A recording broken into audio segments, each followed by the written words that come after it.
AM.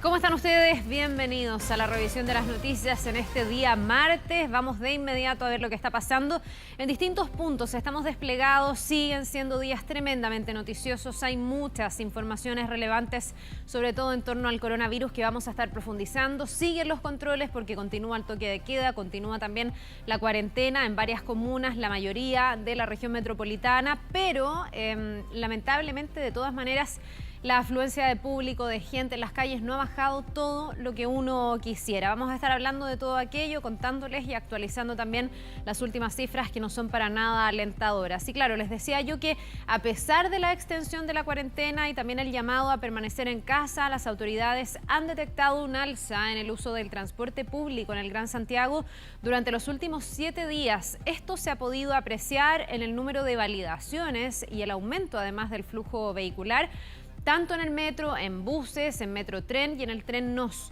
En comparación al mismo día lunes de hace una semana, las autoridades de transporte destacaron un incremento de un 3,43% más de vehículos circulando en la capital. ¿Hay o no un relajo? ¿Qué está pasando con la fiscalización, con los chequeos? No se puede tener un carabinero en cada esquina, esto también depende mucho del autocuidado, de la conciencia. Bueno, lo vamos a estar abordando, por supuesto, aquí en 24 AM. Y a través de un comunicado, el pasado viernes, el colegio Denham School de la comuna de San Bernardo informó a los apoderados que suspenderían las actividades por falta de viabilidad económica. Una medida preocupante debido a que 538 alumnos quedarían sin un establecimiento educacional. Los apoderados, por su parte, exigen una respuesta, ya que la medida fue informada a través de un comunicado vía correo electrónico, sin entregar detalles de lo que sucedería con sus hijos y su derecho a estudiar. Por otro lado, hay mucha preocupación sobre la deserción escolar para este año a raíz de la imposibilidad de hacer clases presenciales. Es algo que vamos a estar abordando también durante 24 AM con autoridades de educación de nuestro país. Bueno, y continuaron las manifestaciones a lo largo de todo Estados Unidos, aunque con incidentes menores. Esto tras la imposición de toques de queda en más de 50 ciudades. Este día lunes se cumplió ya una semana de la muerte de George Floyd, que ha desencadenado decenas de protestas en varias ciudades estadounidenses. La violencia que se había visto durante los últimos días se redujo notoriamente después de que el presidente Donald Trump asegurara que quien no cumpliera con el toque de queda iría a prisión. El mandatario aseguró que enviará militares a todo el país si las manifestaciones continúan actuando con violencia. Así, el lunes se mantuvo relativamente en calma durante el día, con incidentes que fueron solamente aislados. Miles de personas fueron detenidas desde el inicio de las masivas protestas y al menos 10 han perdido la vida. Bien, volvemos a nuestro país. Vamos a tomar contacto con Rodrigo Pérez, que tiene las informaciones de las últimas horas. ¿Cómo estás, Rodrigo? Buen día. ¿Qué tal, Carla? Buenos días. Ayúdenos, por favor. Queremos volver a casa con nuestras familias. El mensaje que ustedes están viendo, es uno de los tantos que la comunidad boliviana ha entregado ya durante varias semanas y que está afuera del consulado general de su país a la espera de tener respuestas para así volver a Bolivia. Son personas, la gran mayoría de ellos, que llegaron a comienzos de este año por distintas situaciones laborales, venir a buscar distintas opciones de trabajo, pero se encontraron en medio de la pandemia y actualmente no tienen alguna respuesta para regresar a su país. También muchos de ellos se quedaron sin trabajo o incluso sin casa y decidieron, muchos en familia, venir a acampar afuera del consulado. No son 100 o 200 o 300 personas como estábamos reportando hace días atrás. Ahora son cerca de 600. Hay menores y también adultos mayores y embarazadas. Estamos en este momento con Reinaldo Choque. Él es uno de los voceros de la comunidad boliviana que se encuentra en este lugar, para que nos cuente cómo ha sido la situación durante estas últimas horas, que ha aumentado la cantidad de ciudadanos bolivianos. ¿Qué tal? Muy buenos días. Muy buenos días a toda la prensa chilena. Evidentemente, en estos últimos días aumentó la cantidad de personas. Llegamos a ser aproximadamente 600 personas, incluyendo a todos los niños, mujeres embarazadas, personas mayores, adultos mayores. Evidentemente, gracias a Dios, que estamos recibiendo ayuda del núcleo humanitario, el cual se está encargando está gestionando y cooperándonos en toda la forma posible. Ustedes han tenido ahora conversaciones con el consulado, nos contabas hace algunos minutos atrás que tuvieron esa instancia. Cuéntanos un poco cuáles fueron los resultados y las opciones que les pueden entregar. Evidentemente, el día de ayer tuvimos una conversación telefónica con el cónsul Gonzalo Montenegro, en el cual nos dijo que iba a dar las posibilidades y tenía que hacer las gestiones correspondientes. Sin embargo, esos son aún palabras y lo que nosotros queremos son hechos plasmados. ¿No les dio tampoco alguna alternativa de fechas, por ejemplo, o alguna opción, puede ser viaje terrestre o aéreo, nada? Aún no dio ninguna alternativa, ninguna respuesta. Sin embargo, hoy día vamos a conversar, vamos a intentar comunicarnos con el señor Gonzalo Montenegro para poder estar informado al tanto. No obstante, cabe recalcar que el núcleo humanitario nos está apoyando de una manera increíble, la prensa chilena, y nos están cooperando como la empresa Cosemar, que nos está ayudando en el tema de los baños de los sanitarios para que la gente esté un poco más cómoda. Perfecto, listo. Muchas gracias, Reinaldo, por tu tiempo. Y un punto muy importante, el que tú mencionabas al final, porque se instalaron baños químicos que están en este lugar. ¿Cuántos baños químicos aproximadamente se instalaron acá? Son como 12 baños químicos que gracias a la empresa Cosemar vinieron de todo corazón a cooperar, gracias y a través de la gestión del núcleo humanitario. Son 12 baños químicos los que están en este lugar, en comparación a días anteriores donde no habían y que incluso tenían que hacer necesidades básicas en otros lugares. Eso por una parte. Por otro lado también a través de distintas donaciones han entregado alimentación a los ciudadanos bolivianos que están acá afuera. Ustedes ya los escuchaban, ya esperan tener alguna respuesta concreta durante las próximas horas o esta jornada o esta semana, porque sostuvieron ya una conversación telefónica con el propio cónsul que está en nuestro país, Gonzalo Montenegro, y él entonces dio estas distintas otras alternativas, pero es todo parte de conversaciones y aquí ustedes pueden observar cómo la comunidad boliviana se ha estado organizando, cerca de 600 personas que han tenido que incluso instalarse con carpas afuera del consulado y sobre todo han tenido que ya soportar el frío que a medida que van pasando los días también se van poniendo las jornadas mucho más heladas. Y eso también preocupa en la propia comunidad boliviana porque estamos hablando de niños, también hay adultos mayores, hay embarazadas que se encuentran en este lugar y que es sin duda una de las preocupaciones que han plasmado los propios integrantes de la comunidad boliviana quienes se encuentran en este sector y que han estado entonces ya durante varios días en este lugar con el fin de tener algún tipo de respuesta. Vamos a ver si podemos conversar con otras personas. ¿Qué tal? Muy buenos días, cuéntenos. ¿Han tenido algún tipo o qué información han tenido de opciones, por ejemplo, de repatriar? No tenemos nada, casi hoy día nada no tenemos. ¿Cómo lo han hecho estos días, por ejemplo, donde hay frío en la noche o también durante el día para mantener alimentación? Aquí esos carabineros traen, eso nos partimos, así estamos. No hay nada casi, mucho frío. Todas las noches hace mucho frío. ¿Estás con familia? ¿Estás sola acá en Chile? Estoy con mi pareja nomás. Listo. Muchas gracias por tu tiempo. Ahí entonces otro de los testimonios de ciudadanos bolivianos quienes se encuentran en este lugar. Ya muy temprano se encuentran en este lugar. Vamos a escuchar un ambiente de aquí. Están. Queremos volver. Usted inició la motivación. Cuéntenos acá las principales demandas y ¿qué soluciones han entregado? Bueno, hasta ahorita el consulado creo que no se ha pronunciado. Nosotros, la verdad, no queremos, pacíficamente nosotros pedimos volver a nuestro país, Bolivia. Eso estamos pidiendo a través del consulado, que nos dé la respuesta de regresar. Toda esta gente quiere regresar a su país, a ver a su familia, a sus hijos. Todos tienen necesidad de ir a ver a sus familiares. Pues de ese lado nosotros estamos acá a pedido del consulado en la puerta, exigiendo que nos atiendan en esa respuesta. Eso es lo que puedo decir.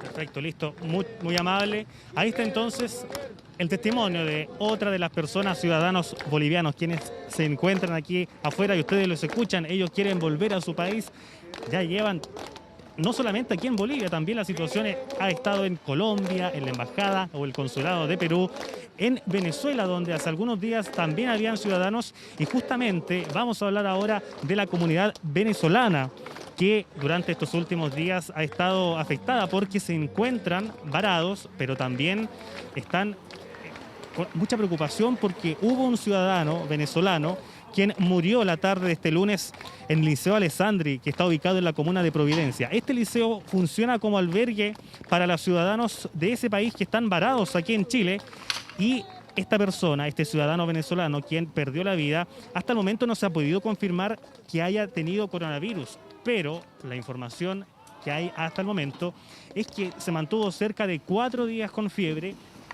y también estaba aislada. Es una situación muy preocupante que ha afectado a la comunidad de Venezuela y que ocurrió en horas de la tarde de ayer, cerca de las 18 horas, cuando un hombre de 40 años perdió la vida por un paro cardiorrespiratorio. Fue personal de seguridad ciudadana de la comuna de Providencia la que se percató que habían personas que estaban solicitando ayuda para así entregar auxilio a la víctima, quien no reaccionaba y que estaba en una sala del Liceo Alessandri en la comuna de Providencia. Llegó personal del SAMU, llegaron equipos de emergencia, pero allí se constató la muerte porque no tenía signos vitales. Esta persona estaba en el albergue hace aproximadamente una semana. Era parte del conjunto de personas que estuvo afuera de la Embajada de Venezuela a la espera de alguna respuesta, pero que después fueron derivados a distintos albergues, entre ellos el Liceo Alessandri y también el Liceo 7. A todos ellos, una comunidad que está en el Liceo Alessandri, que son aproximadamente 55 personas, se les realizó el examen de coronavirus, pero hasta el momento no han tenido una respuesta. Y esta persona, a quien también se le realizó el examen, murió antes de conocerse el resultado. Mantenía síntomas, nos indicaban, del núcleo cercano, dolor de cabeza, y también mantenía fiebre por cerca de 4 días aproximadamente, y junto con otras patologías finalmente terminó perdiendo la vida. Tuvo que llegar hasta ese lugar funcionarios de Carabineros. El laboratorio de criminalística estuvo realizando distintos peritajes. Se instruyó incluso que el servicio médico legal esté hasta ese lugar para así retirar el cuerpo. Sin embargo, esto también ha demorado mucho, demoraron durante la noche para así concretar todo este procedimiento. Incluso la municipalidad dispuso de una carroza fúnebre para así llegar hasta este recinto educacional y retirar el cuerpo de este ciudadano venezolano. Pero ahora se está a la espera del resultado del examen que fue tomado la semana pasada, del que no hay resultados hasta el momento, para así entonces verificar si efectivamente murió o no de coronavirus. Vamos a revisar declaraciones de Carabineros, donde también ampliaron detalles sobre este caso. Bueno, personal de Carabineros se constituyó acá en el Liceo Alessandri Palma, ya que en el interior había una persona fallecida de nacionalidad venezolana, y lo cual se encuentran en espera del resultado del COVID-19. ¿Esta persona había fallecido por la enfermedad o qué se sabe hasta ahora? Por eso estamos en espera, ya que por información señalan que esta persona se realizó el examen COVID-19 y se encuentra en espera del resultado. Este es un albergue en la cual se trasladó personas que estaban al exterior de la Embajada de Venezuela, acá al Liceo Alessandri Palma. Aquí una situación a considerar es, primero que todo, si esta persona tenía o no coronavirus. Ver si es que efectivamente hay otras personas que tengan sospecha Rodrigo de la enfermedad o algún síntoma, para así adoptar algún tipo de medidas, y que sin duda alguna afecta a la comunidad venezolana. Sí, Rodrigo, simplemente quería hacer la acotación a raíz de un cambio de criterio que se anunció el día de ayer, que este tipo de casos son los que podrían empezar a sumarse al listado de personas fallecidas por o relacionado con COVID, porque estaban, en este caso, por ejemplo, a la espera de un PCR, y si ese examen efectivamente es negativo, esta persona se contabilizaría dentro de esa cifra. Ahora, me llama mucho la atención que tú dices que ese PCR se estaba esperando hace una semana. También ahí hay un tema con el retraso en la entrega de los resultados. Lo que ha dicho la autoridad es que trata, a partir de ahora, bueno, siempre ha tratado, pero que hoy día la estrategia se trata de robustecer la pesquisa rápida de los casos para evitar que se contagien más personas. Aquí podríamos estar ante una persona que sin saberlo pudo haber contagiado a muchas otras en ese lugar.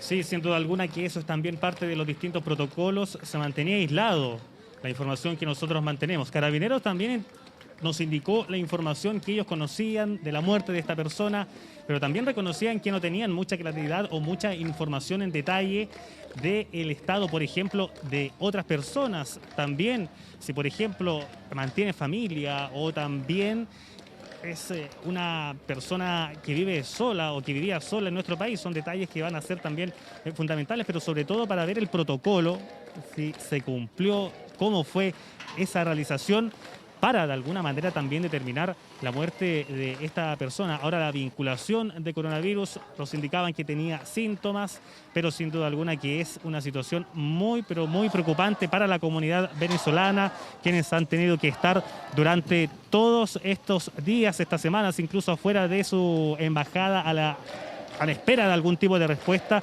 pero ahora se ven afectadas por esta situación donde un compatriota de ellos de 40 años perdió la vida en este albergue que está ubicado ahí en la comuna de Providencia. Vamos a seguir revisando también informaciones relacionadas con personas que han fallecido en las últimas horas y ahora vamos a ir a un caso de un hombre en situación de calle, quien perdió la vida, también murió, pero afuera de la estación del Metro Santa Lucía, ahí en pleno centro de Santiago, que ocurrió durante la jornada de ayer en horas de la tarde. Y esta persona presentó problemas de salud y también respiratorios. Hasta el momento no se ha confirmado que haya fallecido por coronavirus, pero también se realizó todo un protocolo que incluyó la sanitización de la escalera del Metro Santa Lucía, que está justo en la intersección de San Isidro con Alameda. Todo un procedimiento, un protocolo que incluso duró pasada la medianoche y que terminó con la muerte de esta persona. Según lo que nos indicaban las propias personas que lo conocían, todos ellos en situación de calle, comenzó a sentirse mal a eso de las 17 horas. Y de un momento a otro, cuando fueron a verlo, se percataron que no mantenía signos vitales y ahí entonces después se hizo la denuncia ante la policía y se constató la muerte. Es una persona de 34 años. Según sus cercanos, el frío nocturno, también una fuerte neumonía, le habrían causado la muerte a esta persona, pero todo también será parte de la investigación y es por eso que llegó el laboratorio de criminalística de Carabineros, el Labocar, para realizar distintas diligencias. También incluso el servicio médico legal fue a retirar el cuerpo y Carabineros aseguraba que se descarta la intervención de terceras personas en la muerte de esta persona. Tenemos declaraciones de Carabineros, también uno de sus cercanos, así que revisemos parte de esos testimonios. Había presentado síntomas justamente relacionados con lo que es el COVID-19, fiebre, dolor de cabeza, entre otras cosas. Por ende, a modo solamente preventivo, se activó lo que es el protocolo a modo de contagio y de igual forma se tomó contacto con la Fiscalía, por ende, quien derivó lo que es personal especializado Labocar para verificar en primera instancia el motivo del fallecimiento y descartar la participación de terceras personas. Él se sintió mal porque le dio la guata, se vino a acostar como a las 5 de la tarde y de ahí llegó y tomé la guagua de mi amiga, de la Sandra, lo llevo al frente, vengo acá y ya estaba muerto.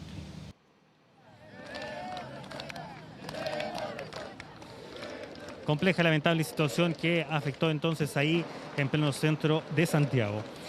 Bien, vamos a seguir revisando las informaciones a esta hora en 24 AM de carácter policial, eso sí. Le vamos a contar de 4 detenidos por porte ilegal de armas de fuego, también municiones y vulnerar más bien el artículo 318. Todo esto ocurrió en la comuna de Quilicura. Luego que Carabineros de la 49ª comisaría de esta comuna estuvieran realizando distintas diligencias en este sector de la comuna por el robo de automóviles. Se logró encontrar este automóvil en calle Jesús Obrero y a raíz de esta situación, carabineros de la sección de investigación policial se percataron de 4 individuos quienes, al ver la presencia de carabineros, uno de ellos escondió un armamento de fuego entre sus vestimentas. Escapó hacia el interior de uno de los bloques de departamentos, pero allí Carabineros procedió a la detención de 4 de estas personas. Se logró la incautación de un armamento de fuego, también un revólver, cartuchos de armamento y 4 llaves de vehículos que son de alta gama. Vamos a revisar algunas declaraciones sobre este caso. A raíz de un procedimiento adoptado por el personal de la sección de investigación policial SIP de la 49 Comisaría de Quilicura, logró la detención de 4 sujetos por porte ilegal de arma de fuego. Los detenidos mantienen reiteraciones y detenciones por los delitos de robo, intimidación, robo por sorpresa y receptación.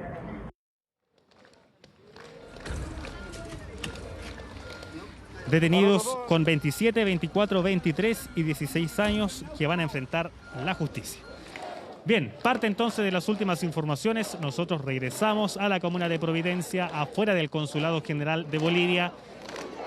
Con lo que ustedes escuchan, son cerca de 600 ciudadanos bolivianos quienes exigen a las autoridades de su país regresar, ser repatriados. Llevan varias semanas, todo en medio de la crisis del coronavirus. Muchos de ellos que vinieron por distintas situaciones de trabajo quedaron varados, muchos de ellos incluso ya no tienen para pagar arriendo o alimentación y se han organizado para aquí acampar, soportando el frío y también durante el día afuera del consulado de su país. Vamos a estar muy atentos a esta información durante toda esta jornada. Sí, una angustia sin duda la que han vivido, se ha ido extendiendo además en el tiempo. Ojalá que reciban la ayuda que tanto necesitan. Muchas gracias, Rodrigo. Nos vemos.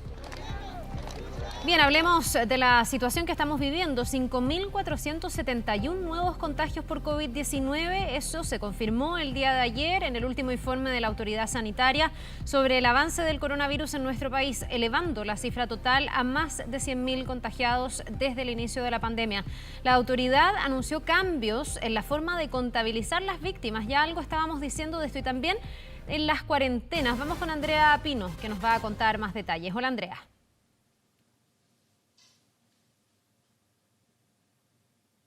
¿Cómo están? Muy buenos días. Queremos abordar estos cambios de criterios, saber cómo va a ser también el comportamiento del virus en los próximos días ya cuando se aproxima el invierno. Estamos junto a la doctora Cecilia Vizcaya, ella es infectóloga pediátrica de la Red Salud UC Christus, miembro además de la Sociedad Chilena de Infectología. Doctora, ¿cómo está? Muy buenos días. Muy buenos días, ¿cómo estás? Muy bien. Doctora, ¿es el virus más letal en nuestro país, considerando que llevamos más de 1.000 víctimas y son solo 3 meses en que ha estado este virus acá? ¿Cómo se está comportando el SARS-CoV-2 en Chile? Bueno, un virus que es muy contagioso fundamentalmente y eso es muy importante y sabemos que hay personas que se recuperan fácilmente, prácticamente sin síntomas, y hay un porcentaje de las personas que enferman que tienen síntomas más severos y pueden llegar a fallecer.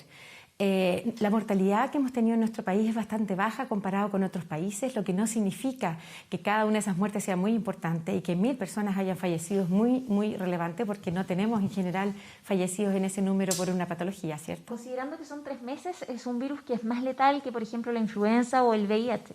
Efectivamente. Si un paciente está, por supuesto, VIH en tratamiento o una persona se trata con influenza, la mortalidad es más baja. Doctora, respecto de las estrategias que se están diseñando, por ejemplo, fortalecer las residencias sanitarias, el aislamiento efectivo, aumentar los cupos en residencias sanitarias es una de las medidas que se anunció ayer. ¿Es una estrategia que va en línea con la opinión de la Sociedad de Infectología y de los expertos?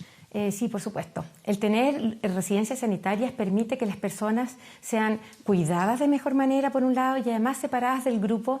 Sabemos que en este momento no hemos dado cuenta la cantidad de personas que viven de muchas personas en su mismo domicilio o en su mismo sector. Eso significa que sometemos a muchas personas al riesgo de contagiar. Si esta persona es separada de ese grupo y es atendida en una residencia sanitaria, ese grupo pudiera enfermar menos y, por otro lado, pudiera tener un periodo de tener que estar en cuarentena menos prolongado si no se enferman. Entonces eso es muy útil. Además, las personas son mejor cuidadas, pueden ser vigiladas y vemos si se complican también. Doctora, se anunció hace ya varios días un cambio categorización, se agrega una nueva categoría que son los casos posibles. Y frente a ese escenario quisiera preguntarle la variación respecto de suponer que todo lo que está circulando es coronavirus o SARS-CoV-2. ¿Están circulando otros virus? El ministro decía entonces que la circulación de otros virus era prácticamente nula. ¿Qué han observado ustedes? Efectivamente, nosotros en la red de salud tenemos un sistema de vigilancia en que nos aportan de distintos centros de atención también, por lo tanto no es solo de nosotros, y tenemos muy pocos casos de otros agentes infecciosos circulantes. Lo que en esta época es habitualmente muy raro, ¿cierto? En general estaríamos con influenza, en ocasiones tenemos esta influenza y sincicial juntos, y en este momento vemos muy pocos virus, además de SARS-CoV-2 circulando. ¿Y qué se puede proyectar para las próximas semanas, quizás?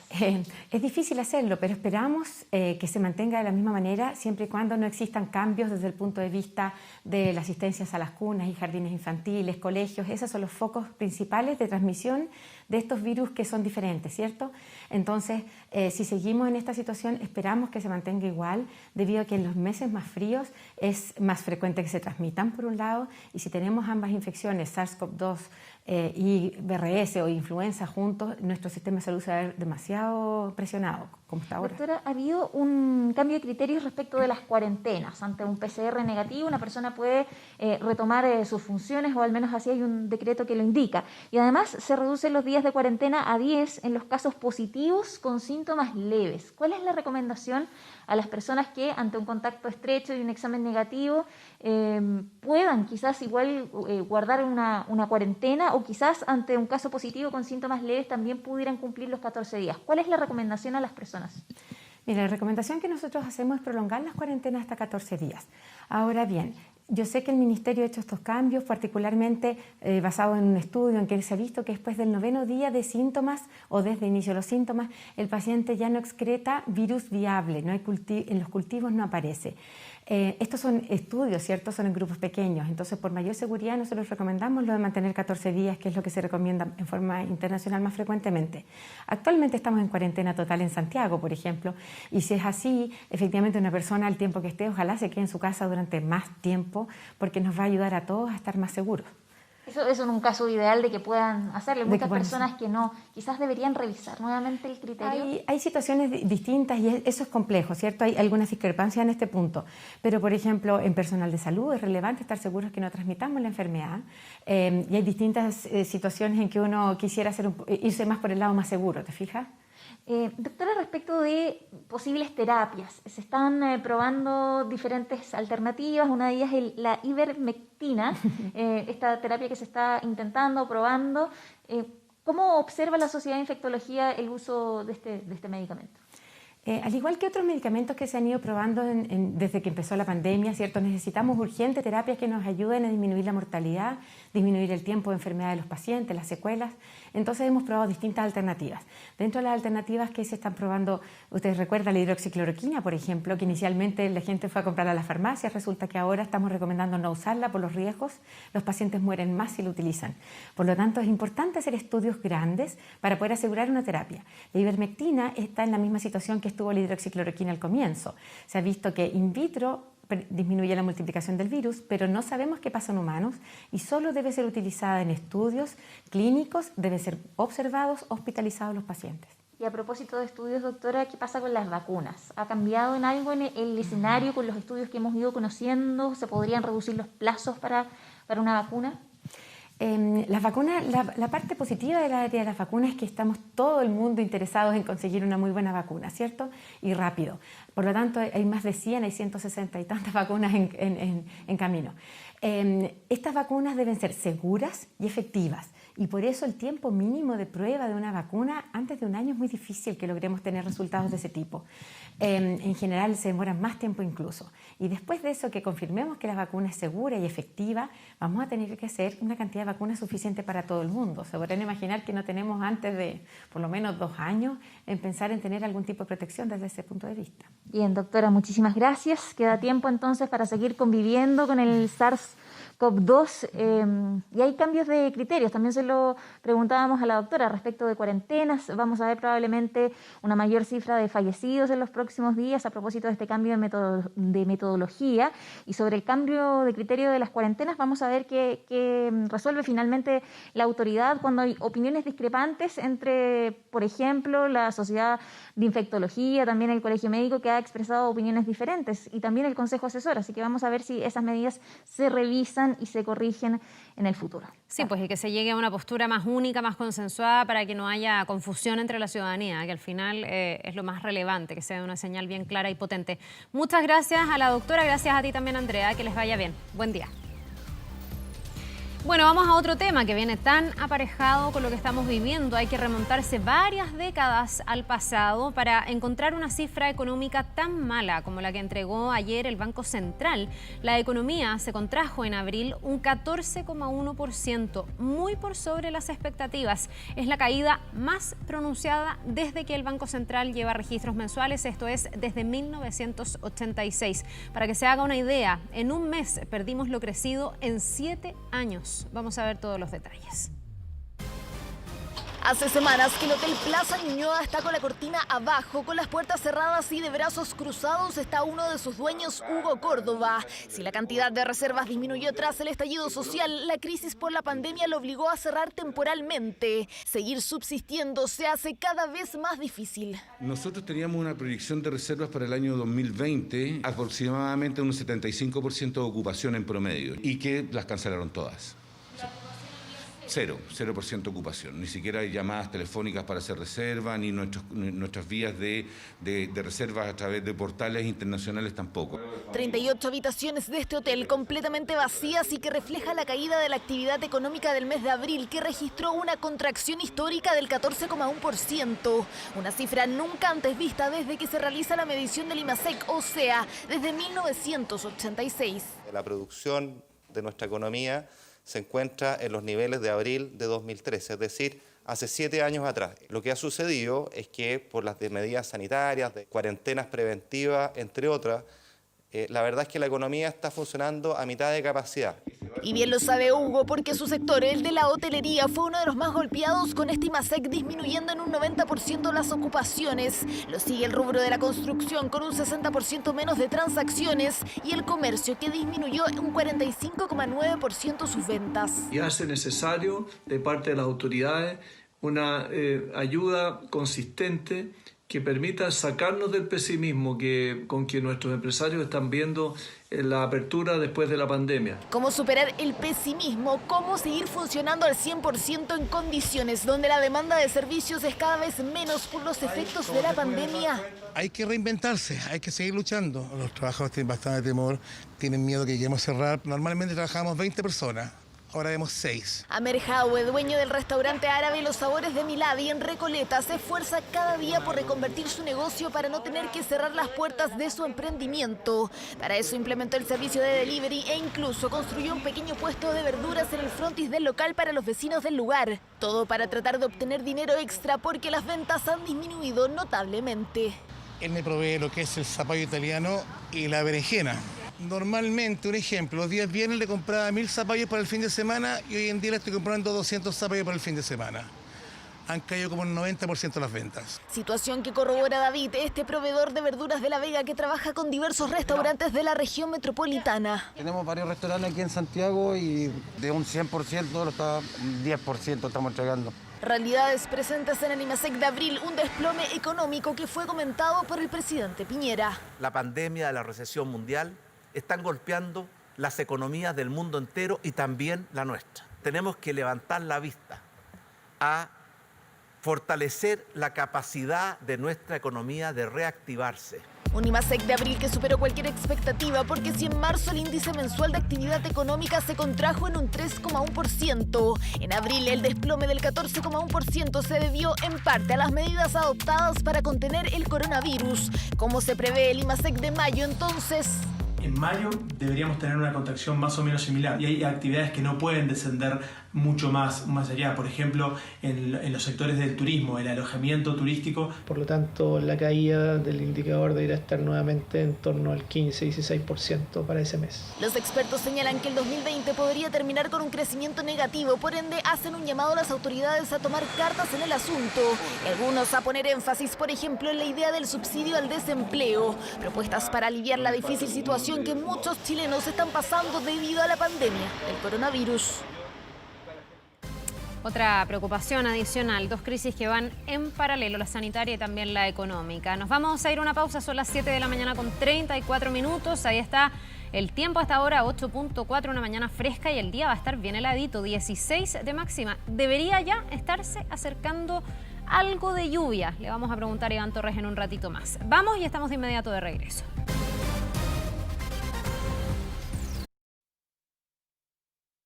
El programa FedEx para Pymes está listo para afrontar estos momentos difíciles más conectados que nunca. Regístrate en fedex.com/programa FedEx/CL y gana hasta 650 UF.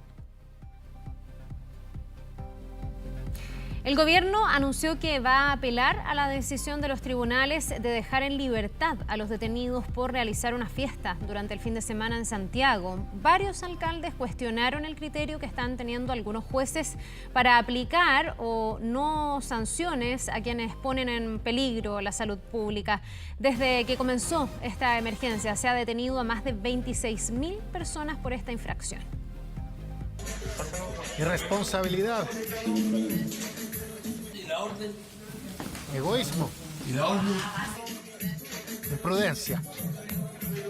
Cada vez son más los calificativos que se repiten en torno a este tipo de actos. De inconsciencia hablan algunos, de no quererse a sí mismo dicen otros. Definitivamente, pareciera que aún hay quienes no le toman el peso a un virus que avanza sin precedentes y que sigue dejando miles de víctimas fatales en el mundo.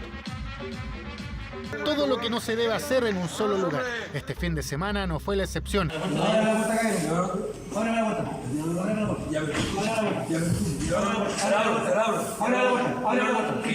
Calle Compañía, comuna de Santiago, 19 personas de carrete. Hasta un DJ contrataron y situaciones como estas se vienen repitiendo hace semanas. ¿Quién está a cargo de aquí del departamento? En este caso, solo 3 de ellos fueron derivados a tribunales por vulnerar el artículo 318 que dice en relación con poner en peligro la salud pública. Pero el 7º juzgado de garantía declaró ilegal la detención. Todos quedaron libres con las mínimas medidas cautelares. Creo que hay que ser mucho más mano firme en esto y además jueces, fiscales, Ministerio de Salud, Seguridad Ciudadana, Policía, todos tenemos que remar para el mismo lado. Somos un equipo en esto. Yo más que cambiar la ley, cambiaría a varios jueces. Y mientras tanto, varios jueces, desde sus casas, los dejan a todos libres. Así que da lo mismo la ley que tengamos. Son los jueces los que están, algunos jueces, los que están fallando en este caso. Algunos alcaldes endosan la responsabilidad a los magistrados porque aseguran que la decisión depende exclusivamente de su criterio.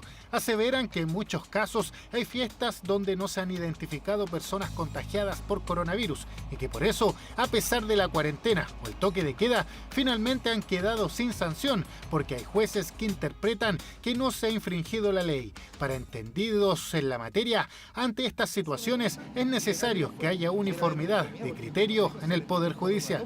Que este artículo ha permitido que los jueces hagan 2 interpretaciones distintas. Una, que la norma sanciona un peligro concreto y que por lo tanto casi requeriría que las personas que infringen esta conducta estuvieran efectivamente enfermas de COVID, versus la segunda interpretación que habla de que solamente se sanciona un peligro abstracto y por lo tanto el margen para poder sancionar es mucho menor.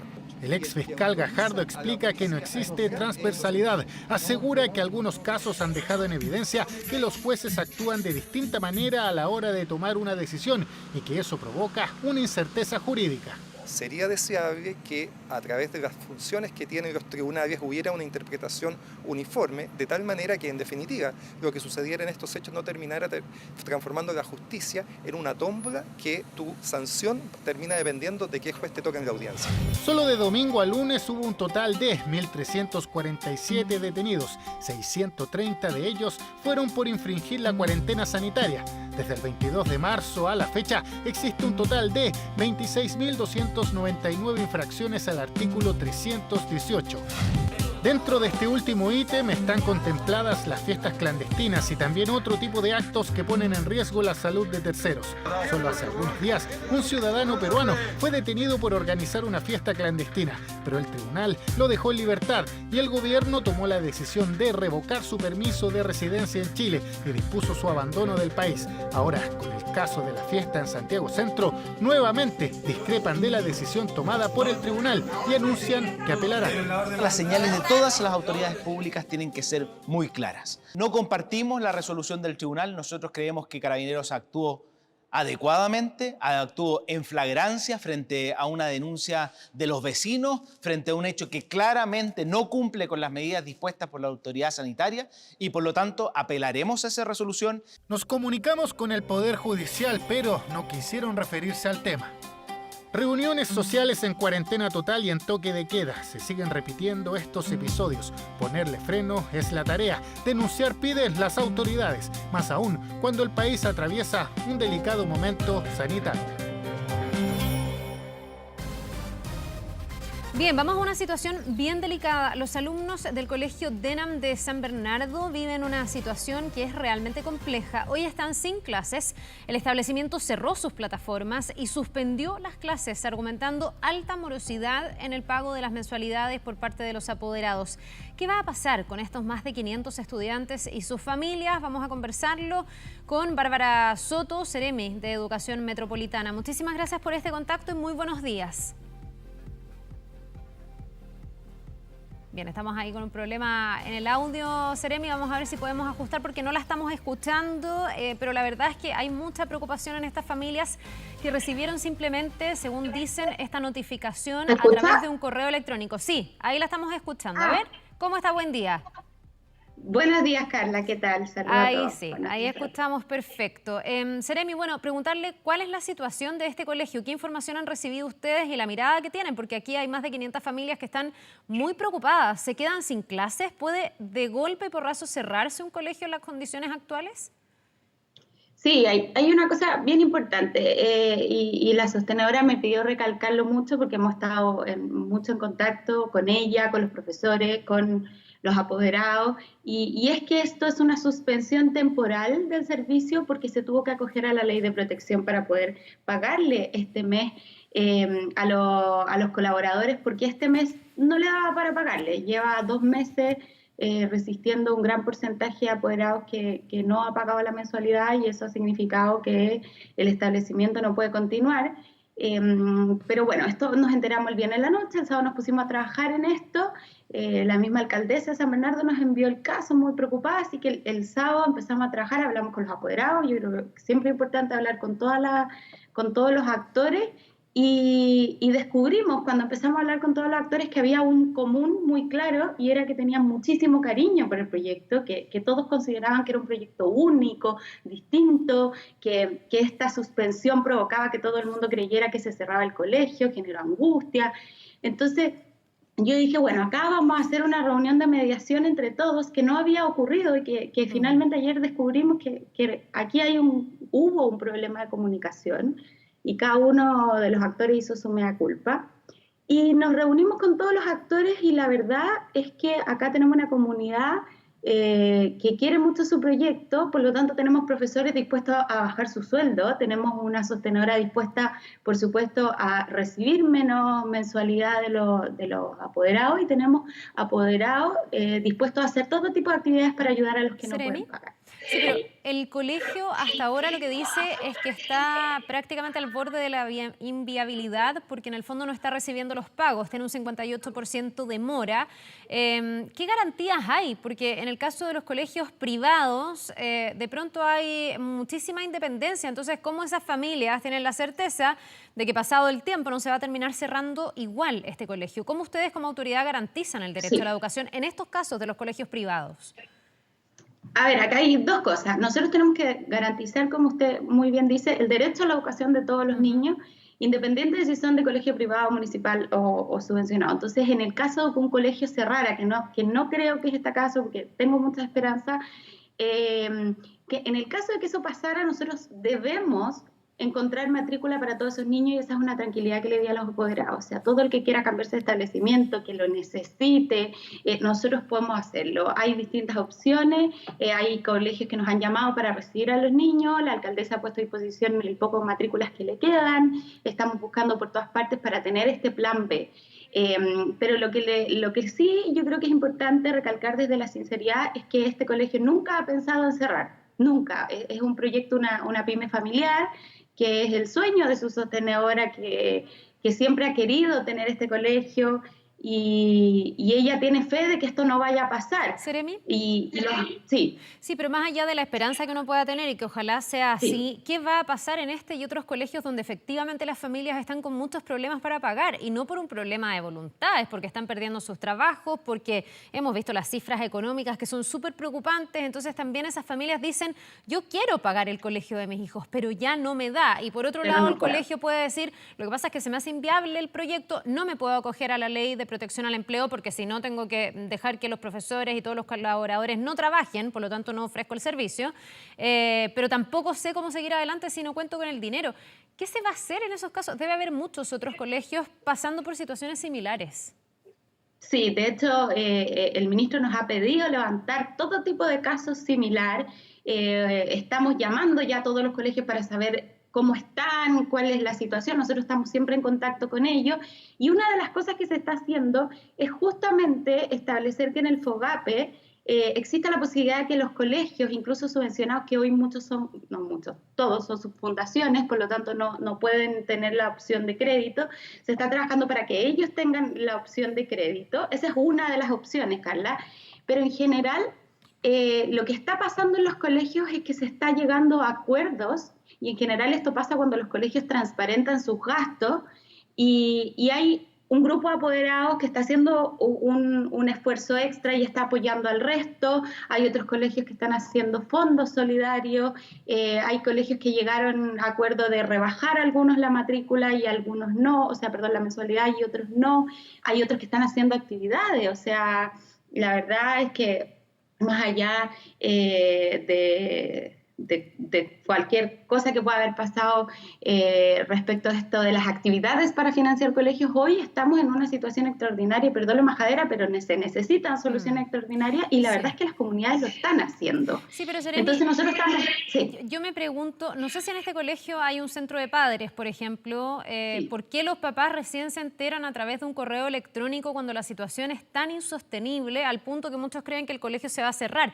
Y aquí la pregunta es si ustedes como autoridades no han dejado demasiado solas a las familias en estas negociaciones o en estos diálogos con los colegios privados, sobre todo, porque usted me habla de la transparencia, pero la verdad es que hay muchas familias que pagan el colegio sin saber realmente lo que están pagando, no saben cuál es la línea de flotación del colegio, cuánto requiere para poder seguir en el fondo siendo viable y cuánto es el bien o mal llamado lucro, la ganancia del colegio. Entonces, frente a esa opacidad, de pronto, puede pasar lo que estamos viendo, una comunidad que no conversa, donde no se han puesto las cartas sobre la mesa, los papás no saben la situación del colegio y el colegio muchas veces tampoco sabe a ciencia cierta la situación de los papás. Ustedes no han dejado muy solas a las familias porque solo ha habido llamados al diálogo, pero nada más. No, hemos dialogado muchísimo, lo que pasa es que no se ve y no se muestra normalmente, pero nosotros tenemos mediaciones, yo creo que todos los días.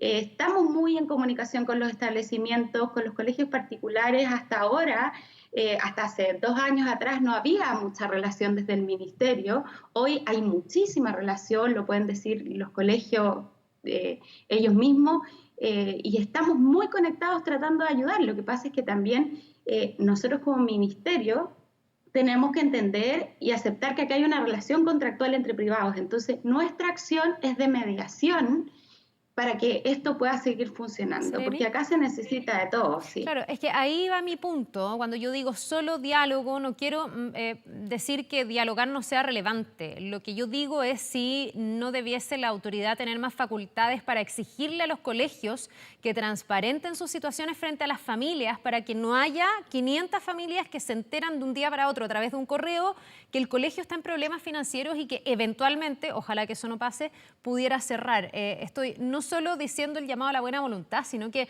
poder comprometer, obligar a hacer leyes, no lo sé, porque aquí no es solo un pacto entre privados, es un derecho también, que es el derecho a la educación. ¿Cómo se concilia eso? Sí, la verdad, bueno, para ser sincera y honesta respecto a este caso y transparente, los apoderados no se enteran de un día para otro, eso pasa por un comunicado, pero entre medio hay muchas cartas de allá hacia acá y reuniones con los profesores. La verdad es que saben la situación del colegio, los apoderados piden un 40% de rebaja, el establecimiento les dice que no puede mientras los profesores no rebajen sus sueldos, porque la verdad es que el 81% del colegio se va en eso y el otro 10% en arriendo y son costos fijos. Entonces, hubo 2 meses donde se empezaron a conversar estos temas y se sabía la situación, no es que se enteran de un día para otro. Lo que sí se enteran de golpe es de la suspensión del servicio educacional. Pero acá yo creo que lo más importante es que se llegó a acuerdos, se conversó, y eso es lo que nosotros estamos intentando hacer, que los colegios lleguen a acuerdos, que conversen con sus comunidades, y efectivamente hay comunidades en donde eso ha estado dificultado, porque la pandemia no la esperaba nadie. Entonces nosotros estamos en eso trabajando, pero también se está trabajando en diferentes proyectos, como por ejemplo lo del FOGAPE, que el superintendente, el ministro han estado en conversaciones con Economía para que los colegios puedan acceder a este crédito. O sea, dentro de lo que se puede, estamos haciendo todo lo posible y se están evaluando distintas posibilidades, pero sí, los colegios privados son privados y en ese sentido no nos podemos olvidar que hay una relación contractual independiente de que siempre le vamos a garantizar el derecho a la educación a todos los niños y niñas. O sea, es decir, si hay un apoderado que hoy su hijo no tiene establecimiento, nosotros siempre, no como un favor, sino como obligación, debemos encontrarle matrícula a ese niño o niña. Sí, es que eso le quería preguntar en el catastro que ustedes hacen, no sé con cuántos casos se han encontrado de familias que definitivamente no van a poder seguir pagando el colegio de sus hijos en un colegio privado, se van a tener que ir eventualmente a la educación pública, y me imagino que los cupos ahí tampoco son infinitos y hay que hacer una serie de modificaciones, sobre todo pensando en cuando se retomen las clases presenciales. ¿Ustedes tienen catastros, tienen números de cuáles podrían ser los efectos en este sentido? Y también de deserción escolar, porque se ha hablado y se ha advertido de los riesgos de que haya familias que definitivamente opten por perder este año escolar. Sí, estamos en ambas cosas. Por un lado, respecto a la deserción, tenemos efectivamente 157.000 niños que están y jóvenes que están fuera del sistema escolar, y ese número podría aumentar dada la pandemia, la situación económica del país, etcétera. Por lo tanto, lo que nosotros estamos haciendo como Ministerio de Educación es que nuestro sistema de alerta temprana, que es espectacular, que es en conjunto con el Ministerio de Desarrollo Social y Familia, donde se cruzan datos y se consideran los niños factores de riesgo, los factores de riesgo que pueden provocar que el niño deserte el colegio. Y hasta hoy había un pilotaje en 300 colegios más o menos de los servicios locales. Hoy se va a aumentar durante el próximo mes a más de 5.000 establecimientos del país, que son los municipales, que efectivamente son los que hasta hoy tienen mayor deserción. Por lo tanto, en ese sentido estamos trabajando multisectorialmente, que es lo que creemos que se debe hacer. Con todos los establecimientos municipales del país vamos a trabajar interviniendo estos establecimientos para que la deserción no aumente. Yo creo que este es un buen programa, un muy buen programa, ha dado muy buenos resultados y por eso vamos a extenderlo en todo el país. Y respecto de si tenemos números de matrículas disponibles, efectivamente las tenemos por comuna. Hay comunas que, como tú dices muy bien, Carla, están totalmente copadas de matrículas, lamentablemente. Y los colegios subvencionados también están copadísimos. Entonces esa es la realidad y hay que aceptarla, pero sí tenemos muy bien definidos qué establecimientos tienen, cuántos cupos. Los colegios hacen un reporte de cupos, sobre todo ahora que tenemos el sistema de admisión escolar online. Entonces tenemos muy clara la realidad de cuántas matrículas disponibles tenemos, pero acá lo importante es que queremos evitar eso, o sea, llegar antes para que los establecimientos tomen acuerdos con sus apoderados, y como te decía antes, desde la transparencia se toman mucho mejor las decisiones, muchos mejores acuerdos. Sí. Eso ha pasado en distintos establecimientos donde el colegio dice, estos son mis gastos, y el apoderado dice, chuta, tengo que hacer un esfuerzo, o si puedo voy a pagar y voy a ayudar al que no puede. Queremos que esto se evite, porque al final cuando un colegio suspende temporalmente su servicio o tiene miedo de cerrar y existe toda esta como lógica del miedo, lo que pasa es que se quiebra una comunidad. Y hoy lo que menos necesitamos es que se quiebre la comunidad. O sea, tenemos niños que han pasado pandemia, antes un estallido social, y hoy además se les cierra un colegio. Entonces, el estado emocional de los niños va a ser muy afectado y es lo que queremos evitar. Para finalizar, porque este es un tema que está afectando principalmente a los colegios privados, que son una minoría en realidad en nuestro país. La mayor cantidad de nuestros alumnos van a colegios, a la educación pública, pero lo que comparten todos en realidad es la situación absolutamente distinta, inédita que estamos viviendo con estas clases a distancia. Estamos entrando a junio. Todo indica que junio va a ser un mes súper difícil en lo sanitario. Esto se podría extender incluso más allá. Ya prácticamente, si uno piensa en un año normal, estaríamos llegando a la última parte del semestre. Este semestre, Seremi, ya se puede dar virtualmente por perdido. ¿Cómo van a evaluar ustedes si los niños aprendieron o no con el sistema a distancia? Porque la verdad es que las situaciones son bien disímiles. Sí, son muy disímiles. En este sentido, yo quiero decir que los colegios están haciendo un esfuerzo tremendo, Carla, que a veces no se ve, pero los profesores están haciendo un trabajo titánico respecto de la educación a distancia. Por supuesto, ninguna educación a distancia va a reemplazar lo que hace un profesor en clase, porque ahí hay además un vínculo que es importantísimo para el proceso de aprendizaje. Entonces, pero estamos buscando diferentes formas, estamos haciendo una priorización curricular, estamos trabajando para que no se pierda el año, estamos haciendo todos los esfuerzos. Yo sé que hay muchos apoderados y me lo dicen todos los días, vamos a perder el año, dígame la verdad, Seremi, y estamos haciendo todos los esfuerzos para que el año escolar no se pierda. No sabemos cuándo vamos a volver efectivamente, esto depende de la autoridad sanitaria y cuando las condiciones así lo permitan, pero la verdad es que no damos por perdido este semestre, no vamos por supuesto, a decir que los niños aprendieron lo mismo que estaban aprendiendo en la sala de clases. Por supuesto que no. Pero se han hecho tremendos esfuerzos para que esta educación a distancia funcione, continúe. Los colegios no solo entregan clases online como lo que se dice normalmente, los colegios están entregando guías, hay colegios que van directamente a las casas y le entregan material, están trabajando mucho con los textos escolares, nosotros trabajamos rapidísimo para que todos los textos escolares estuvieran en las casas. O sea, de verdad se está haciendo un tremendo esfuerzo para que los niños no dejen de aprender. Por lo tanto, yo quiero dar tranquilidad en eso porque hay quienes han dicho que vamos a perder el año y esto va a ser... Y no, los niños también están teniendo otros aprendizajes que son muy importantes para la vida también. Por lo tanto, es importante entender todas esas aristas, pero estamos trabajando en todas las medidas que se puedan considerar para que el año escolar no se pierda. Bien, pues, Seremi, le queremos agradecer por este contacto a esta hora de la mañana. Que le vaya bien, un buen día. Un abrazo, Carla. Buenos días a todos. Nos vemos. Bueno, a pesar de las medidas de confinamiento en el Gran Santiago, se ha detectado un alza en la utilización del servicio de transporte público. ¿Se está respetando realmente la cuarentena? Dani Linares, a ver si podemos responder a esa pregunta. Uno ve que hay mucha más gente circulando de la que sería lo ideal, ¿no? ¿Cómo estás? Buen día. ¿Qué tal, Carla? ¿Cómo te va? Buen día. Sí, uno es una percepción que tiene quienes estamos trabajando, estamos circulando en la ciudad y que la verdad vemos un movimiento de personas mucho mayor a lo que uno podría decir de una cuarentena prácticamente total, 38 comunas, cerca de 6,5 millones de personas que están sometidas a este confinamiento. Vamos a conversar de aquello, cómo ha funcionado esto también en cifras del transporte, junto a Carlos Melo, académico de la Universidad de San Sebastián, también ex subsecretario de Transporte. Carlos, con una demanda que ciertas semanas, las últimas 2 me atrevería a decir, se ha visto con mayor afluencia de personas el transporte público. ¿Puede ser que esta percepción que uno ve de movimiento sea tan real en las validaciones del sistema?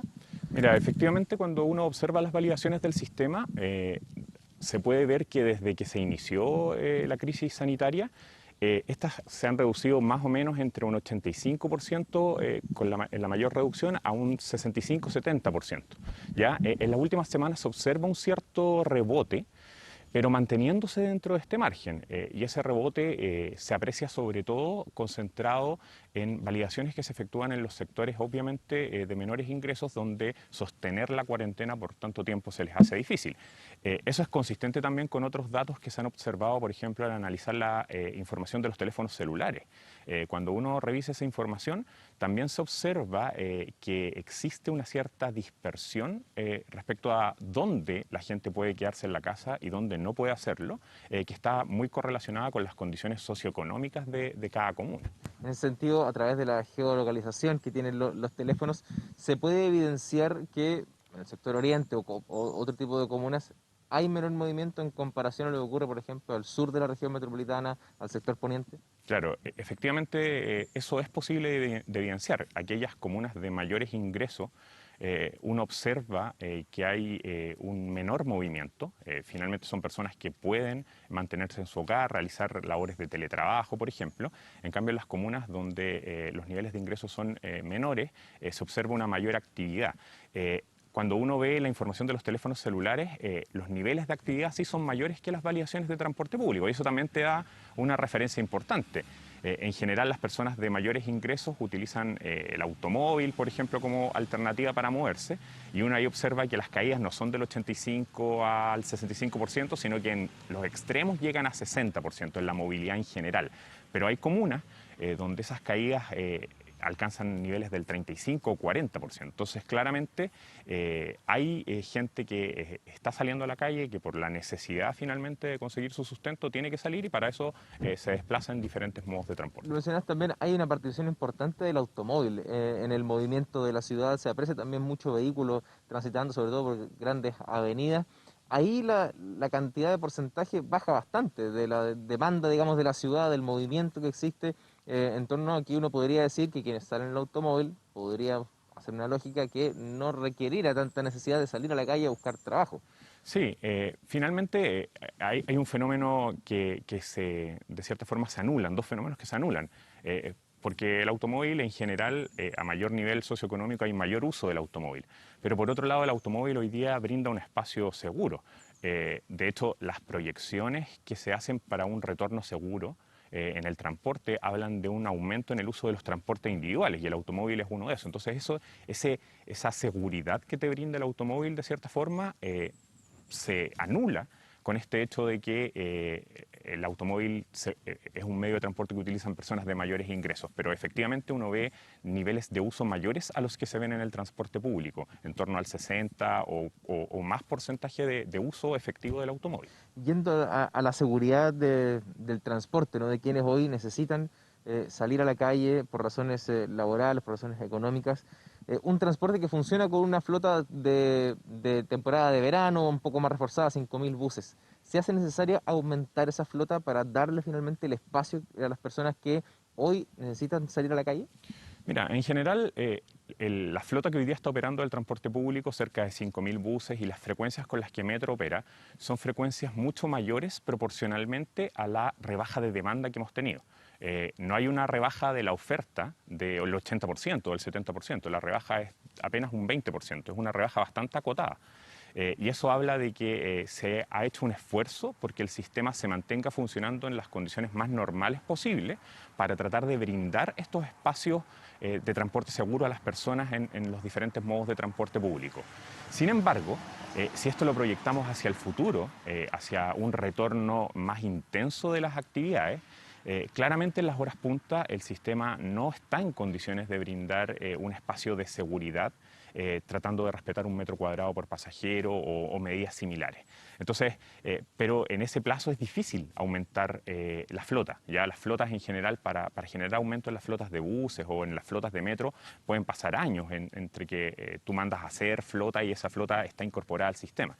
Entonces, tenemos que pensar desde ya formas para adaptarnos a ese nuevo escenario y buscar otras alternativas que ojalá sean seguras para las personas, pero que también no agraven otros problemas que tenemos como la congestión o como la contaminación. Carlos, muchas gracias por acompañarnos esta mañana con el movimiento, ¿no?, que tiene la ciudad, Carla, estas validaciones que han ido en aumento en el transporte público en las últimas 2 semanas, mayor demanda de movilidad, entendiendo que hay una cuarentena de por medio, pero también hay condiciones que obligan a muchos a salir a la calle, y eso se ha visto evidenciado también en el uso y la demanda del transporte público. Sí, cuando es por necesidad uno lo entiende, cuando es por falta de conciencia, la verdad es que no, el llamado es a no relajarse, porque también estamos viviendo el momento más exigente y se vienen semanas súper complejas. Muchas gracias al entrevistado, gracias a ti también, Dani, que tengan un buen día. Bien, y pese al aumento del precio, la carne sigue siendo uno de los productos más demandados en medio de la pandemia. Carnicerías y negocios toman los resguardos sanitarios para continuar atendiendo a sus clientes. Vamos con Gonzalo Jiménez, que tiene más detalles. Hola, Gonzalo. ¿Qué tal, Carla? ¿Cómo está? Muy buenos días. Se habla de un 9% de aumento en el precio de la carne en los supermercados. Sin embargo, las carnicerías y también el mercado mayorista, los precios, según lo que ha manifestado el ministro de Agricultura, se ha mantenido. Para conversar de aquello estamos juntamente a él, Antonio Walker, el ministro de Agricultura. ¿Cómo está? Bueno, preguntarle sobre este aumento en los precios de la carne en los supermercados y también qué pasa en las carnicerías y locales de barrio. Buenos días. Buenos días, aquí estamos en la carnicería Susarón, aquí estamos en San Diego con Avenida Mata, aquí estamos en una carnicería de barrio viendo cómo se está moviendo la cadena alimentaria de Chile, y la verdad es que podemos ver completa normalidad en el abastecimiento de carnes rojas, de carnes blancas como son las aves, como son los cerdos, y aquí estamos viendo una gran variedad de distintos cortes y vemos que hay precios estables y competitivos. Por eso la señal que queremos dar es que hay que informarse, es que hay que cotizar, ¿no es cierto? Aquí estamos viendo precios mucho más razonables que en los supermercados. También hemos estado en la Vega Central, en Lo Valledor, y vemos que cuando cotizamos, cuando nos informamos, podemos comprar de mucho mejor forma y a buenos precios y a precios justos. Por eso es que estamos apoyando a las carnicerías de barrio, estamos apoyando a los mercados mayoristas, estamos informando a través de ODEPA para que la gente pueda comprar a precios justos. Ministro, ¿qué pasa con los supermercados? ¿Ha habido especulación de precios con este aumento de un 9%? ¿A qué se debe ese aumento? Bueno, nosotros hemos visto fluctuaciones de precios leves, pero si uno viene a esta carnicería, a Susarón, a Avenida Mata con San Diego, vemos y conversamos con don Juan, vemos que los precios aquí se han mantenido estables. Así fue para la crisis social, ahora para la pandemia. Entonces yo creo que cuando hay abastecimiento de productos, no hay alteraciones de precio. El tema lo tenemos cuando hay escasez de algún producto en particular, ahí suben los precios, ¿no? Pero le preguntaba por el tema del supermercado, ¿qué pasa en ese sentido? En ese caso, ¿hay especulación? ¿Por qué aumentan los precios ahí? Hablamos de un 9%. Bueno, los supermercados tienen otro tipo de clientes, ¿no es cierto? Tienen infraestructura que es mucho más amplia, mucho más cara, tienen costos mayores y traspasan los costos a los consumidores. En una carnicería de barrio, en un mercado mayorista, donde hay una economía a escala en los costos, ¿no es cierto? Los precios son más bajos, lo hemos visto en las ferias, lo hemos visto en distintos productos hortícolas, lo hemos visto en los mercados mayoristas, que en general uno se abastece de alimentos a un precio mucho más justo. En una feria, por ejemplo, en productos hortícolas tenemos la mitad de precio que un supermercado. Aquí lo estamos viendo, cómo abastecernos de carne roja y blanca en una carnicería de barrio. También podemos acceder a muchos mejores precios. Entonces, los supermercados tienen mayores costos y traspasan ese costo a los consumidores. ¿Hay especulación en ese sentido? Yo creo que no. La idea es que mientras haya abastecimiento de alimentos, no hay ninguna razón para acaparar alimentos, no hay ninguna razón para especular con los precios. Y también hago un llamado a la responsabilidad, porque Chile está viviendo momentos muy difíciles, el presupuesto familiar está muy estrecho, por lo tanto tenemos que comprar y abastecernos de alimentos a precios justos. Okay, ministro, muchas gracias por estar con nosotros acá en 24M. Ministro de Agricultura, Antonio Walker, quien también se refiere a este aumento en los precios en los supermercados, descarta especulación, pero un aumento de un 9% en ellos, mientras que las carnicerías de barrio y mercado mayorista los precios hasta ahora se han mantenido. Bien, Gonzalo, gracias al ministro, gracias a ti también, que tengan un buen día, nos vemos. El tiempo. 8 de la mañana con 13 minutos, ya estamos con Iván Torres para preguntarle si viene o no la lluvia. ¿Qué tal? ¿Cómo estás, Iván? Sí, la lluvia viene, no tan solo en ¿Cuánta Santiago. lluvia? Esa es la pregunta. La verdad que la precipitación comienza en la noche acá en la región metropolitana. Ya. Especialmente en el sector oriente y al norte de la capital. Para Santiago Centro, después de las 10, 11 de la noche. Algunas gotas pueden caer obviamente en la tarde, producto del activo nubosidad, pero lo más importante destacar es que también está asociado a tormenta eléctrica.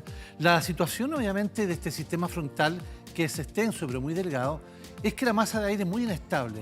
Hoy entonces hay tormenta eléctrica, posibilidad de tormenta eléctrica entre la región del Maule y hasta la región del Biobío, que mañana se amplía hasta la región de Coquimbo, incluyendo por supuesto la metropolitana y al interior de la región de Valparaíso. Las precipitaciones se van a concentrar mayoritariamente en la cordillera. También es importante destacar la baja de isotermacero para el día de mañana, pudiendo perfectamente dejar precipitaciones de agua-nieve sobre la cota de los 1.400 metros aproximadamente en la zona central. Hoy entonces en Santiago, cielo nublado, pero, vamos de inmediato con esa información, pero en la noche ya esperamos algunos chubascos. Principalmente nublado la capital con una máxima apenas de 16 grados, tenemos 8.7, la mínima fue de 7.1. Si usted vive en la precordillera, en la noche ya va a tener chubascos. Si usted vive también, por ejemplo, al sur de Santiago, también va a tener chubascos, pero ya hacia fines del día. Detalle del pronóstico para todo el país. La zona norte, Arica, cielo despejado, también Iquique, Antofagasta, parcial, se va a nublar rápidamente, Copiapó despejada, La Serena, parcial a nublado, máxima 17. Mañana sí chubascos. En Valparaíso, nubes solamente el día de hoy. A las fines del día, precipitaciones. También hay precipitaciones en los valles ya a contar de esta tarde, especialmente en la precordillera. Rancagua en la tarde con chubascos, también Talca, la posibilidad de tormenta eléctrica en Talca, Chillán y Concepción. Máxima de 11 hasta los 13 grados. En la región de la Araucanía, el sistema va a pasar ya en horas de la noche, máxima de 12 grados. Valdivia, Osorno, Puerto Montt, también con precipitaciones que están hasta la tarde. Ya después de esa hora, solamente nubes. Incluso, por ejemplo, en Quellón va a quedar parcial en la tarde, en la mañana se mantienen los chubascos, máxima de 10 grados. En la región de Aysén, cielo claro, en Coyhaique con una máxima apenas de 6 grados. Para Chile Chico también cielo despejado. Puerto Natal es parcial. Algunos chubascos en Punta Arenas, también en Puerto William, máxima en Puerto William de 2 grados. Detalles del pronóstico para los próximos días acá en la capital. Este miércoles 4 y 9 las extremas, una temperatura máxima muy baja. Precipitaciones que van a estar durante la mañana, lo más intenso, madrugada y mañana. Y después ya en la tarde esto tiende a declinar. El día jueves 1 y 15 las extremas, con cielo despejado, 1 y 17 el viernes, 3 y 19, 2 y 18 hasta el domingo. O sea, hasta mañana hay nubes con precipitaciones y a contar del jueves en adelante, cielo claro, con temperaturas mínimas muy bajas y por supuesto algunas heladas locales en la capital.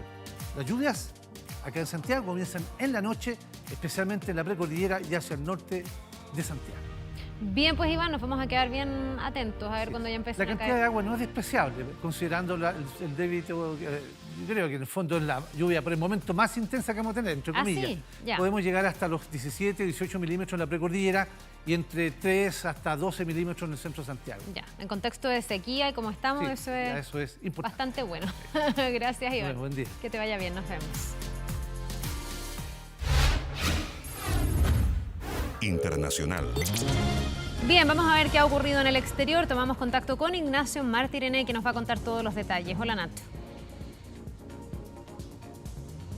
¿Qué tal, Carla? ¿Cómo estás? Buen día para ti, muy buen día para todos. Un gusto saludarlos como siempre. Vamos a comenzar la recorrida internacional nuevamente en Estados Unidos con las protestas que se mantienen en este país contra el racismo y continuaron las manifestaciones este lunes a lo largo de todo Estados Unidos con incidentes principalmente en Washington, pero con menor violencia que los días anteriores. Se vivió una nueva jornada de protestas y disturbios este lunes, pese a los toques de queda declarados en 50 de las principales ciudades del país, cuando se cumplió ya una semana del asesinato de George Floyd, un hombre afroamericano de 46 años que murió a manos de un policía blanco en Minneapolis. Este oficial fue recluido ahora en una cárcel de máxima seguridad, acusado de homicidio involuntario en tercer grado. Las dos autopsias realizadas a Floyd, la oficial y la independiente, arrojaron la misma conclusión este lunes. Su muerte a manos de este policía hace una semana fue un homicidio. Sin embargo, difieren en qué causó el fallecimiento, mientras la autopsia contratada por la familia apunta a una muerte por asfixia.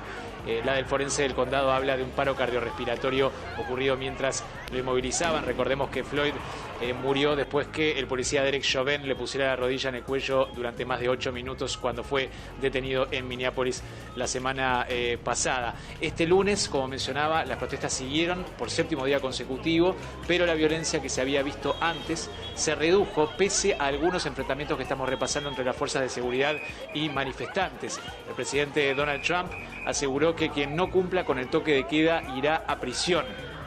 Decenas de manifestantes fueron reprimidos por la policía con gases lacrimógenos. Son estas imágenes que estamos repasando cerca de la Casa Blanca, antes del discurso de Trump ayer lunes, que había sido anunciado con anterioridad por parte de la Casa Blanca. Además, se produjeron saqueos en Nueva York y algunos destrozos en Washington. Miles de personas fueron detenidas desde el inicio de las masivas protestas hace una semana y al menos 10 han perdido la vida en todo el país. Y a propósito del presidente Donald Trump, el mandatario aseguró que enviará militares a todo el país y las protestas por la muerte de George Floyd continúan actuando con violencia. Según afirmó, el mandatario habló desde la Casa Blanca este lunes, donde se refirió a los episodios violentos que se han vivido en el país durante los últimos días. Por esa razón, afirmó que los gobernadores deben enviar a la Guardia Nacional a las calles para controlar la situación. De lo contrario, dijo que él responderá con los militares.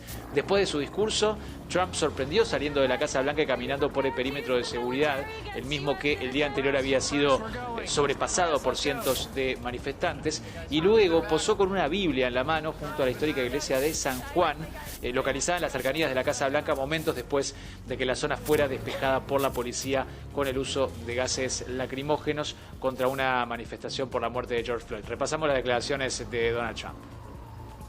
Today I have strongly recommended to every governor to deploy the National Guard in sufficient numbers that we dominate the streets. Mayors and governors must establish an overwhelming law enforcement presence until the violence has been quelled.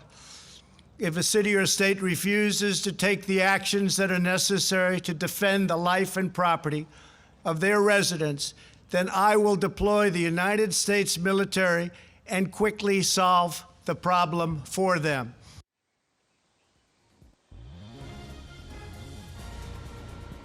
Ayer declaraciones de Donald Trump, desafiantes como siempre, de cómo ha ocurrido desde el inicio de esta movilización, de este estallido social en el país. Ayer había acusado a los gobernadores de ser débiles y de actuar de manera con falta de fuerza, con debilidad, de manera inapropiada frente a estas protestas masivas que se han desatado en distintos puntos del país. Ahora amenaza entonces con el envío de militares a las calles para contener las manifestaciones. Y mientras el presidente Donald Trump realiza estas advertencias, se difundieron imágenes en las últimas horas bastante esperanzadoras con la otra cara de estas protestas, los policías que en ciudades importantes de Estados Unidos se unieron en solidaridad a las movilizaciones por George Floyd, precisamente aceptando lo que fue el excesivo uso de la fuerza la semana pasada de este efectivo que ocasionó la muerte de este hombre afroamericano. Muchos policías marcharon junto a los manifestantes. El apoyo mostrado por algunos oficiales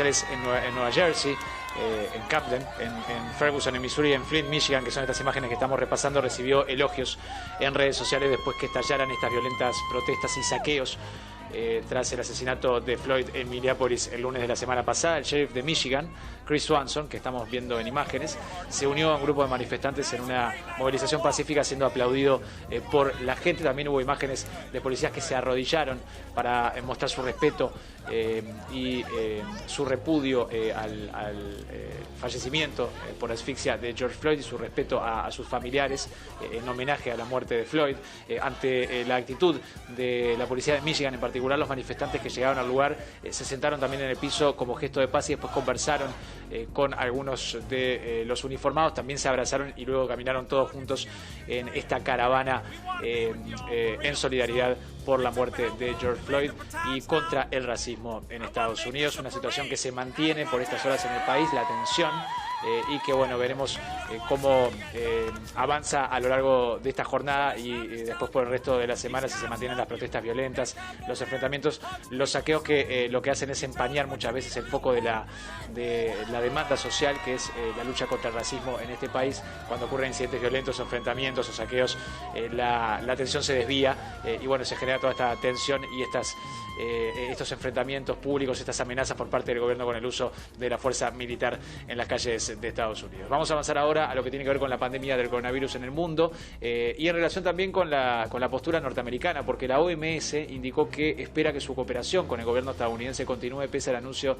de Donald Trump de la ruptura de relaciones con el organismo. El director de la entidad, Tedros Adhanom, dijo que la generosidad del gobierno de Estados Unidos y de su ciudadanía con la salud global durante décadas ha sido inmensa y han beneficiado al mundo. Trump dio el 18 de mayo 30 días de plazo a la OMS para concretar reformas, dijo, bajo la amenaza de cortar permanentemente la contribución financiera de su gobierno a la institución, y el pasado viernes, 29 de mayo, anunció la ruptura total de relaciones con el organismo. El presidente norteamericano acusa a la OMS de haber gestionado mal la emergencia sanitaria global, especialmente en los tramos iniciales de la crisis, al creer en exceso, dice Trump, las informaciones aportadas por las autoridades chinas. Vamos a repasar las declaraciones del director de la OMS sobre este anuncio de la ruptura de relaciones de Estados Unidos. The world has long benefited from the strong collaborative engagement with the government and the people of the United States. The U.S. government's and its people's contribution and generosity towards global health over many decades has been immense, and it has made a great difference in public health all around the world. It is WHO's wish for this collaboration to continue. I thank you.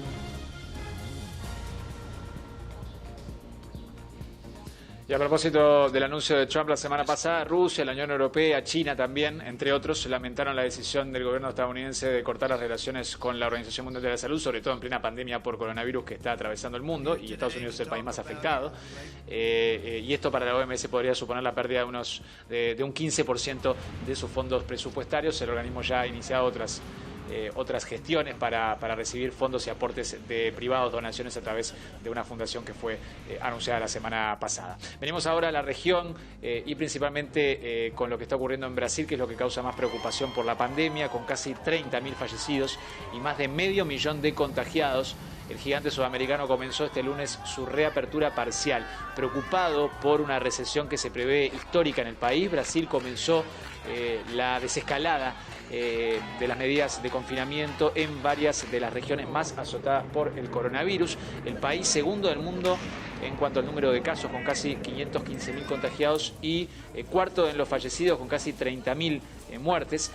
Prepara una reapertura escalonada de las actividades no esenciales, aunque las estadísticas todavía reflejan un crecimiento exponencial de la enfermedad. Es el país largamente más afectado de América Latina. Se ha convertido en el nuevo epicentro de la pandemia según la Organización Mundial de la Salud, el segundo, como mencionábamos, en el mundo en cuanto al número de contagios después de Estados Unidos. Y este fin de semana pasado se registraron, como estamos repasando, masivas y violentas protestas de seguidores y de opositores al gobierno de Jair Bolsonaro, quien por cierto volvió a aparecer en público, esta vez cabalgando para saludar a la multitud de sus seguidores sin mascarilla, una vez más desafiando el distanciamiento social y las recomendaciones sanitarias de prevención para evitar la propagación del coronavirus en su país, donde la enfermedad sigue creciendo de manera exponencial diariamente. Vamos ahora a España, que por primera vez, y esto es una buena noticia, por primera vez desde el inicio de la pandemia, anunció que no hubo ningún fallecido por coronavirus en un día. España reportó este lunes que no registró ninguna muerte por COVID-19 en la jornada anterior, por primera vez desde marzo, por lo que la cifra total de fallecidos por coronavirus se sigue situando en las 27.127 personas en este país europeo. Asimismo, los nuevos casos confirmados se redujeron a 71 este lunes, lo que sitúa la cifra total de personas contagiadas en casi 240.000. En una rueda de prensa, el portavoz del Ministerio de Sanidad, Fernando Simón, precisó que ninguna persona había fallecido, según la información que remiten las regiones españolas diariamente, aunque sin excluir del todo algún retraso en la notificación de datos. Aunque la pandemia está controlada, las autoridades sanitarias siguen vigilantes ante pequeños rebrotes que puedan aparecer, muchos de ellos debido al incumplimiento de normas y recomendaciones de seguridad. Recordemos que España comenzó hace un par de semanas la desescalada gradual de las medidas de confinamiento por regiones también en base a la cantidad de contagiados. Las últimas en sumarse a estas medidas y a pasar a la primera fase del desconfinamiento fueron Madrid y Cataluña, las regiones más afectadas por la pandemia en este país.